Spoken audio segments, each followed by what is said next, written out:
ये कहानी एक ऐसे डिवाइस की है जो किसी भी इंसान को अमर बना सकता है, लेकिन इस अमरता के साथ एक शाप भी जुड़ा हुआ है। कहानी की शुरुआत सन 1536 से होती है, जहां एक रसायन वैज्ञानिक एक ऐसा डिवाइस बनाता है जो इंसान को अमर बना सकता है। वो वैज्ञानिक इस डिवाइस का नाम क्रोनोस रखता है।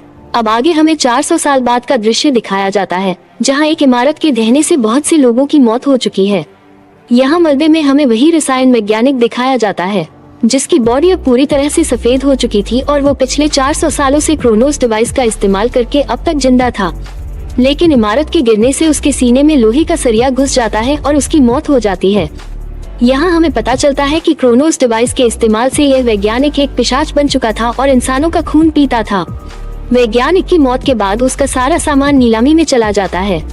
अब कहानी 1996 में शिफ्ट होती है, जहां एक बूढ़ा एंटीक डीलर टॉमस अपनी पोती ऑरोरा के साथ एक छोटी सी एंटीक शॉप चलाता है। एक दिन एक मूर्ति से बहुत सारे कॉकरोच निकलते हैं। ये देखकर टॉमस उस मूर्ति को खोलता है और उसमें से वही क्रोनोस डिवाइस निकलती है। उसे देखकर टॉमस कुछ समझ नहीं पाता और उस डिवाइस को अपने पास रख लेता है। इसके बाद हमें एंजल नाम के एक आदमी को दिखाया जाता है जो अपने अमीर अंकल डाइटर के लिए काम करता है। डाइटर को एक गंभीर बीमारी ने घेर लिया है और वो मरने की कगार पर है, इसलिए वो कई सालों से इस क्रोनोस डिवाइस की तलाश कर रहा है।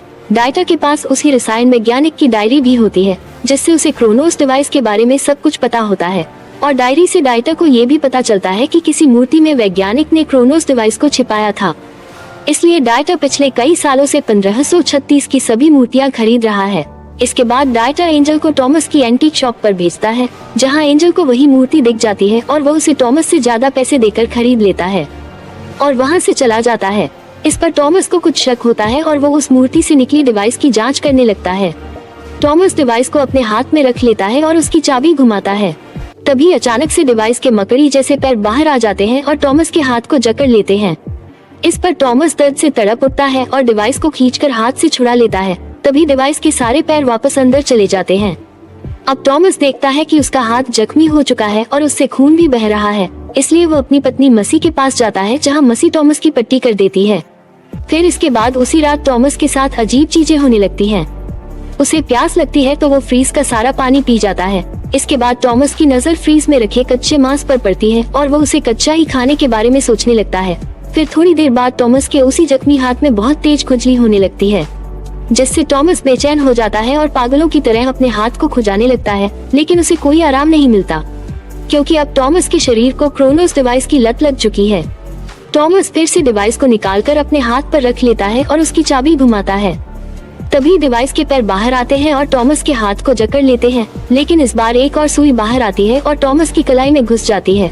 अब डिवाइस तेजी से काम करने लगता है, जिससे टॉमस के पूरे शरीर को आराम मिलता है और उसे बहुत सुकून महसूस होता है। अगली सुबह टॉमस को अपने शरीर में बदलाव महसूस होते हैं। उसकी झुर्रियां कम हो गई हैं और वो पहले से जवान हो गया है। उधर डाइटर को मूर्ति के अंदर कुछ नहीं मिलता और इस पर वो एंजल को बुरी तरह मारता है और उसे वापस से टॉमस की दुकान पर उस डिवाइस को लाने के लिए भेजता है। यहाँ हमें पता लगता है कि डाइटर एक क्रूर आदमी है और हमेशा अपने मतलब के बारे में सोचता है। इधर एंजल को भी अपने अंकल से नफरत है और वो बस अपने अंकल के मरने का इंतजार कर रहा है। उधर जब टॉमस अपनी दुकान पर आता है तो देखता है कि उसकी दुकान की सारी चीजें तोड़ दी गई हैं और वहाँ उसे एंजल का कार्ड मिलता है। टॉमस जल्दी से एंजल के पते पर पहुंच जाता है, जहां उसकी मुलाकात डाइटर से होती है। डाइटर टॉमस को धमकाकर उससे डिवाइस ले लेता है। फिर वो टॉमस को डिवाइस की हिस्ट्री भी बताता है। टॉमस डाइटर को बेवकूफ बनाकर उसे बॉक्स में डिवाइस की जगह ताले देकर वहां से भाग जाता है। अब टॉमस घर आकर अपनी पोती ऑरोरा से मिलता है।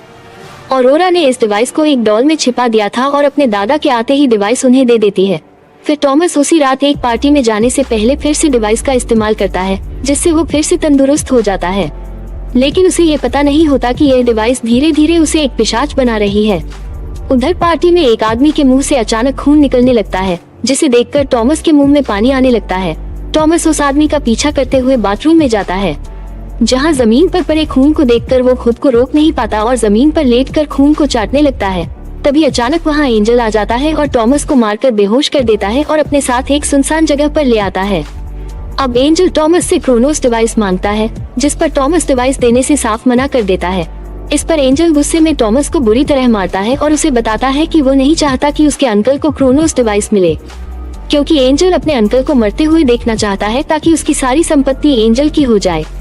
अब एंजल टॉमस को कार में बिठाकर पहाड़ी से नीचे फेंक देता है और फिर एक शराब की बोतल भी नीचे फेंक देता है, जिससे सबको लगे कि टॉमस नशे में धुत होकर दुर्घटना का शिकार हो गया है। इसके बाद एंजल वापस जाकर अपने चाचा डाइटर को सारी बात बता देता है, लेकिन डाइटर को ये सब सुनकर गुस्सा आ जाता है और वह एंजल को फिर से मारता है। डाइटर एंजल को बताता है कि जिसने भी क्रोनोस डिवाइस का इस्तेमाल किया है वो तब तक जिंदा रहेगा जब तक उसके दिल में छेद नहीं किया जाता। उधर टॉमस की बॉडी मिल जाती है और उसे अंतिम संस्कार के लिए तैयार किया जाता है। बाद में टॉमस की बॉडी को जलाने के लिए मुर्दा घर की भट्टी को जलाया जाता है और पूरे ताबूत को भट्टी में डाल दिया जाता है, लेकिन टॉमस पहले ही बाहर निकल चुका होता है। इस वक्त तक टॉमस को ये पता लग चुका होता है कि क्रोनोस डिवाइस न केवल इंसान को जवान बनाती है बल्कि उसे दोबारा से जिंदा भी कर सकती है। अब टॉमस चुपचाप अपने घर लौटता है, जहां उसे गेट पर उसकी पोती ऑरोरा मिल जाती है। ऑरोरा टॉमस से डरती नहीं है बल्कि उसे छिपने में मदद करती है और टॉमस की फिर से पट्टी करके उसे क्रोनोस डिवाइस देती है। डिवाइस लगते ही टॉमस को काफी आराम मिलता है, लेकिन अगली सुबह जैसे ही सूरज की किरणें टॉमस पर पड़ती हैं, उसकी त्वचा जलने लगती है। जाहिर है कि क्रोनोस डिवाइस ने टॉमस को एक पिशाच बना दिया है, जो जिंदा तो है लेकिन अब एक श्राप के साथ बंधा हुआ है। अब टॉमस डाइटर से वैज्ञानिक की डायरी चुराने का फैसला करता है और उसके घर पहुंच जाता है। ऑरोरा भी अपने दादा को अकेला नहीं छोड़ना चाहती, इसलिए वह भी टॉमस के साथ डाइटर के घर जाती है। घर के अंदर आते ही टॉमस डायरी ढूंढने लगता है और उसे मिल भी जाती है, लेकिन जब वो डायरी खोलकर देखता है तो पता चलता है कि उसमें सबसे महत्वपूर्ण पन्ना गायब है। तभी पीछे से डाइटर वहां आता है और टॉमस को बताता है कि उसे पता था कि टॉमस डायरी लेने जरूर आएगा, इसलिए उसने वो पन्ना पहले ही नष्ट कर दिया था। अब टॉमस डाइटर से विनती करता है कि उसे बचने का तरीका बता दे, लेकिन डाइटर टॉमस की सड़ी हुई त्वचा खींच लेता है और उसकी सफेद हो चुकी त्वचा देखकर उसे बताता है कि वो अब पूरी तरह से एक पिशाच बन चुका है। इस पर टॉमस कहता है कि वो एक खून चूसने वाला जानवर नहीं बनना चाहता। डाइटर टॉमस से कहता है कि वो उसे बचने का तरीका बताएगा, पर पहले उसे क्रोनोस डिवाइस देना होगा। लेकिन जैसे ही क्रोनोस डिवाइस डाइटर को मिलता है, वो धोखेबाज बूढ़ा टॉमस के पेट में छुरा घोंप देता है और उसे जमीन पर गिराकर उसके सीने में छुरा घुसाने की कोशिश करता है।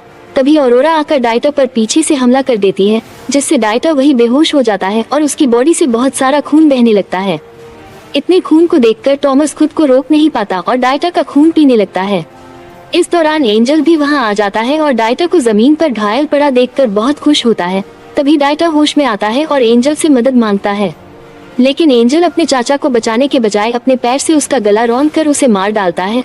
अब अपने चाचा को मरा हुआ देखकर एंजल खुशी से झूम उठता है, क्योंकि आखिरकार अब वो सारी संपत्ति का मालिक बन गया है।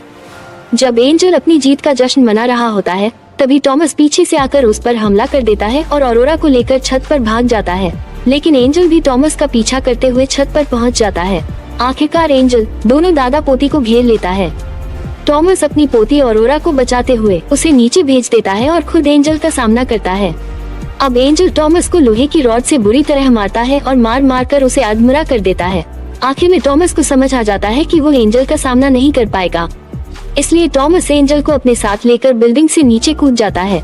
नीचे गिरने से एंजल की तो मौके पर ही मौत हो जाती है, लेकिन टॉमस के अमर होने के कारण उसे कुछ भी नहीं होता। हालांकि अब टॉमस बहुत कमजोर हो चुका है और उसकी त्वचा भी अब सड़ने लगी है, क्योंकि अब उसे खून की जरूरत है। तभी टॉमस की नजर ऑरोरा के हाथ पर लगी चोट पर पड़ती है और उसकी प्यास भड़कने लगती है, लेकिन टॉमस खुद को काबू में कर लेता है, क्योंकि वो एक अच्छा इंसान है और खून पीने वाला जानवर नहीं बनना चाहता। अब टॉमस समझ गया है कि क्रोनोस डिवाइस इंसान को अमर तो बना सकती है, लेकिन साथ ही वो इंसान को खून चूसने वाला पिशाच भी बना देती है। इसलिए टॉमस क्रोनोस डिवाइस को पत्थर से पीट कर उसे चकनाचूर कर देता है और डिवाइस को पूरी तरह नष्ट कर देता है, ताकि दुनिया में किसी और को यह अमरता का श्राप न लगे। इसके बाद हमें कुछ समय बाद का दृश्य दिखाया जाता है, जहां टॉमस अब पूरी तरह से एक पिशाच बन चुका है और उसकी त्वचा पूरी तरह सफेद हो चुकी है। खून न पीने के कारण उसके शरीर के अंगों ने काम करना बंद कर दिया है। आखिर में अब टॉमस आजीवन इस श्राप का शिकार होकर अपनी सजा भुगतता रहेगा और फिल्म यही खत्म हो जाती है। अगर आपको यह वीडियो पसंद आया हो तो लाइक, शेयर और कमेंट जरूर करें और आपके अपने चैनल ग्लोबल साइन हिंदी को सब्सक्राइब करना न भूलें, ताकि आपको ऐसी और भी दिलचस्प मूवीज के अपडेट मिलते रहें।